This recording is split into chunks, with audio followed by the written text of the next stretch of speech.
لباس کے اندر لپیٹ دیا گیا ہے۔ سیدہ آمنہ فرماتی یہ سارا منظر جب میں نے دیکھا تو پھر کوئی کہنے والا کہہ رہا تھا ماشاء اللہ کیا خوب شان والا، عظمت والا، رفعت والا، بلندی والا، مرتبے والا، مقام والا، شان والا رسول محمد رسول اللہ مبعوث ہو گئی۔ کہتے ہیں یہ سرکار صلی اللہ علیہ وسلم کی ولادت باسعادت ہو گئی۔ اب رسول اللہ صلی اللہ علیہ وسلم کو میرے سپرد کر دیا گیا کہ اب رسول اللہ میری گود اتھر میں آ گئے۔ حضرت عبد المطلب رضی اللہ تعالیٰ عنہ آپ سرکار کی ولادت باسعادت کے وقت کا ماجرہ بیان کرتے ہوئے فرماتے ہیں کہ جب ولادت ہوئی نا سرکار کی تو میں اس وقت کعبہ معظمہ میں تھا۔ سیدہ آمنہ نے بھی یہی بیان کیا تھا کہ جب رسول اللہ کی ولادت ہو رہی تھی تو حضرت عبد المطلب خانہ کعبہ کا طواف کر رہے تھے اور میں گھر میں اکیلی تھی، اور رسول اللہ صلی اللہ علیہ وسلم کا ولادت کا جب وقت آیا تھا تو اللہ نے آسمان سے فرشتے بھیجے تھے، جنت سے حوریں آئی تھی،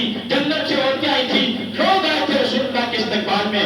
اور عبد المطلب کیا بیان کرتے ہیں کہ میں خانہ کعبہ کے اندر موجود تھا، میں خانہ کعبہ کا طواف کر رہا تھا، میں نے یہ منظر دیکھا تھا کہ خانہ کعبہ مقام ابراہیم کی طرف جھک گیا تھا اور سیدہ طیبہ طاہرہ سیدہ آمنہ کے گھر کی طرف جھک کر سجدہ کرنے لگا تھا اور نور محمد صلی اللہ علیہ وسلم کا استقبال کرنے لگا۔ کاشانہ آمنہ کی طرف خانہ کعبہ جھک گیا اور صدا بلند ہوئی اللہ اکبر صدائیں بلند ہونے لگی، اور خانہ کعبہ کے ارد گرد اور خانہ کعبہ کے اندر کتنے بت تھے وہ سارے کے سارے گر گئے، اور خبر دے دی گئی کہ آج کے بتوں کا خاتمہ کرنے والا اور اللہ جل شانہ کی توحید کو بیان کرنے والا اور عرب کے اندر سے ظلم کو مٹانے والا اور بتوں کی پوجا کو مٹا کر اللہ جل شانہ کی توحید کی دعوت دینے والا محمد رسول اللہ مبعوث ہو گیا۔ یہ حضرت عبد المطلب نے بیان فرمایا۔ تو یہ سارا منظر کس کا تھا؟ رسول اللہ صلی اللہ علیہ وسلم کی ولادت باسعادت۔ بس ایک بات سرکار کی رضاعت پہ کر کے بات ختم کرتا ہوں، پھر باری ہے دودھ پلانے کی۔ کس کی؟ دودھ پلانے کی۔ تو دودھ آپ صلی اللہ علیہ وسلم نے 3 خواتین کا نوش فرمایا ہے۔ سب سے پہلے آپ نے حضور علیہ الصلوۃ والسلام کو دودھ پلانے والی خوش نصیبہ ابو لہب کی لونڈی ہے سویدہ، یہ اس وقت رسول اللہ صلی اللہ علیہ وسلم کو انہوں نے سب سے پہلے دودھ پلایا ہے۔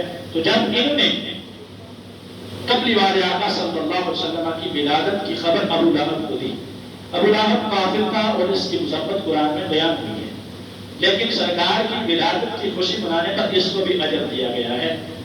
تو ہم تو پھر سرکار کے غلام ہیں، ہم سرکار کی ولادت کی خوشی نہ منائیں اور ہمیں اجر نہ ملے، یہ تو نہیں ہو سکتا۔ یہ بیان کرتی ہیں کہ ابو لہب نے جب میں نے رسول اللہ صلی اللہ علیہ وسلم کی ولادت کی خبر دی، میں نے کہا مبارک ہو آپ کے بھائی کے گھر میں ایک خوبصورت چہرے والا نورانی چہرے والا بچہ شہزادہ پیدا ہوا ہے۔ کہتے ہیں جب رسول اللہ صلی اللہ علیہ وسلم کی ولادت کی خبر پہنچائی تو ابو لہب نے انگلی کے اشارے سے مجھے آزاد کر دیا۔ اس نے کہا جاؤ آج سے تم آزاد ہو جاؤ، آمنہ کے گھر میں خدمت کرو، رسول اللہ کو دودھ پلانے کی سعادت حاصل کرو۔ کہتی میں نے سب سے پہلے رسول اللہ کو دودھ پلایا۔ اب ابو لہب کو خواب میں دیکھا گیا اور پوچھا گیا بتا تیرے ساتھ ماجرا کیا ہوا، تیرے ساتھ کیا حشر کیا گیا، قبر میں تیرے ساتھ کیا منظر پیش آیا؟ تو ابو لہب نے کہا میں تو گناہگار اور کافر تھا، دین اسلام میں نہیں لایا تھا، لیکن قبر کے اندر مجھے عذاب میں رکھا گیا۔ ایک وقت ایسا آتا ہے کہ مجھے میری انگلی سے ایک میٹھا شربت پلایا جاتا ہے، اس شربت کی برکت کیا ہوتی ہے قبر کے اندر میرے عذاب میں تخفیف کر دی جاتی ہے، وہ عذاب ہلکا کر دیا جاتا ہے۔ تو پوچھا گیا وہ کون سا دن ہے اور وہ شربت ملنے کی وجہ کیا ہے؟ تو اس نے عرض کیا کہ وہ دوشنبہ کا روز ہے، یعنی پیر شریف کا دن ہے، جس دن رسول اللہ صلی اللہ علیہ وسلم کی ولادت ہوئی تھی، اس کی خوشی میں میرے عذاب میں تخفیف ہوتی ہے۔ اور اس کی وجہ کیا ہے کہ میں نے اپنی لوڈی کو اس خوشی میں آزاد کیا تھا کہ جاؤ میرے بھائی کے گھر میں آج قمری والے آقا صلی اللہ علیہ وسلم کی ولادت ہوئی ہے، اس خوشی میں نے لوڈی کو آزاد کیا تھا، اس کی برکت سے قبر میں مجھے شربت پلایا تھا اور میرے عذاب میں تخفیف کی جاتی ہے۔ یہ وہ خاتون ہیں جنہوں نے رسول اللہ کو دودھ پلایا۔ پھر ان کے بعد سیدہ آمنہ رضی اللہ تعالیٰ کی والدہ ماجدہ، آپ نے بھی رسول اللہ سے کچھ دن دودھ پلایا۔ پھر اس کے بعد سیدہ طیبہ سیدہ حلیمہ سعدیہ رسول اللہ صلی اللہ علیہ وسلم کو کے دیہات میں لے گئی اور انہوں نے اپنے آپ کی پرورش کی۔ اس سے آگے انشاءاللہ آنے والے اوقات میں بیان کریں گے۔ اللہ جل شانہ